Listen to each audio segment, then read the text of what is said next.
আসসালামু আলাইকুম এভরিওয়ান, কেমন আছেন? আশা করি ভালো আছেন। আজকে আমি দেখাবো বমসের টাস্কগুলো কিভাবে পূরণ করতে হয়। 3 কার্ডটি পূরণ করতে হবে। প্রথম কার্ডটি হলো আমাদের একটা কার্ডে পূরণ হয়ে গেছে। দ্বিতীয় নাম্বার কার্ডটি হলো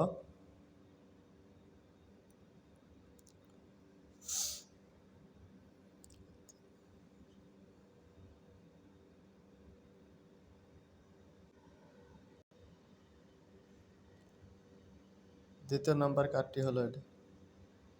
তৃতীয় নাম্বার কার্ডটি পূরণ হয়ে গেছে। ভিডিওটি ভালো লাগলে অবশ্যই লাইক, কমেন্ট, শেয়ার করবেন এবং চ্যানেলটি সাবস্ক্রাইব করবেন।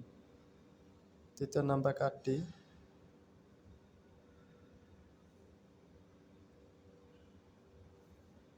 এখন চেকে চাপ দিব। ধন্যবাদ সবাইকে।